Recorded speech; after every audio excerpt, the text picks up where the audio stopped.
the please skills are actually taken from the module in DBT that are the emotion regulation skills. And the please skills are skills, again, another acronym, and this one is even messier than the other acronyms, so deal with that.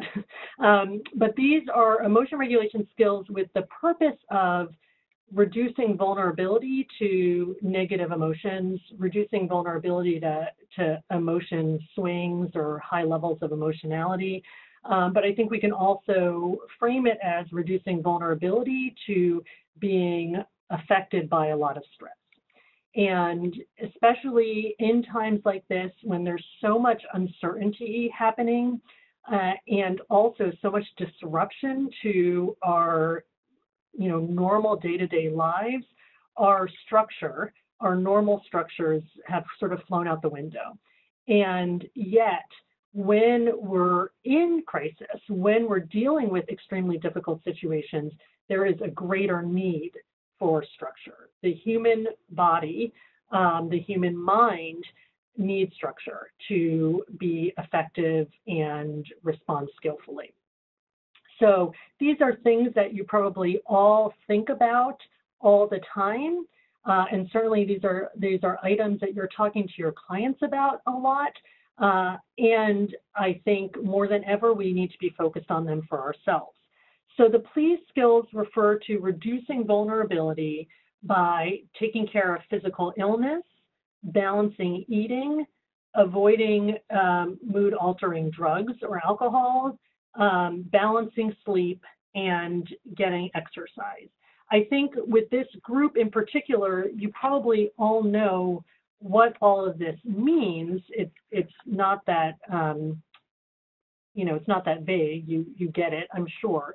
But I think that what I can emphasize to you is the importance of taking care of these things for yourself and to be as consistent as possible. And that's, I think, what I was trying to get at before when I was talking about how difficult it is right now with so much change so quickly, that what we really want to be doing with attending to ourselves and reducing our vulnerability is to still try to maintain consistency. So taking care of ourselves, are you taking your medications as prescribed? Are you taking, your normal vitamins as you typically do? Are you doing the things that you always do to keep yourself healthy?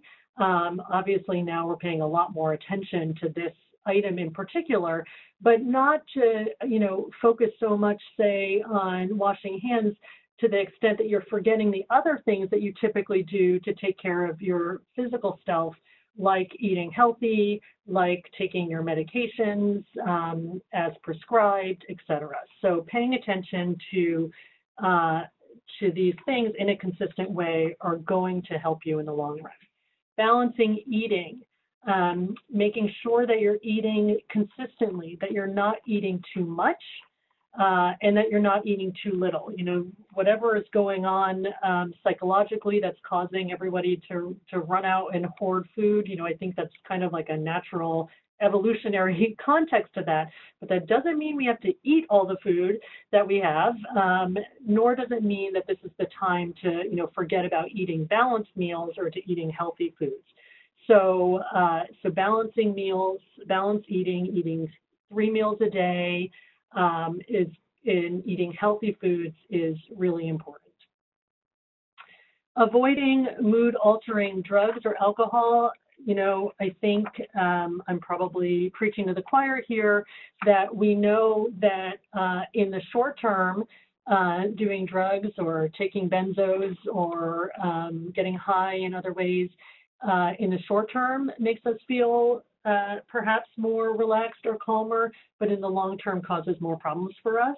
And so what would it mean to actually cope with this in a way that doesn't involve resorting to mood-altering drugs or alcohol? And if you are going to use alcohol, to do it in a moderate way that doesn't make you more vulnerable. Okay, so that's the key here, not to say don't ever have fun, but more to know yourself and know, okay, if I have more than one drink, for example, I'm going to wake up with a headache tomorrow, or I'm not going to sleep well tonight. Maybe you guys are too young to have these effects on you, but it's certainly the case for me. So knowing what makes you feel worse in the long run are the things to be avoided here.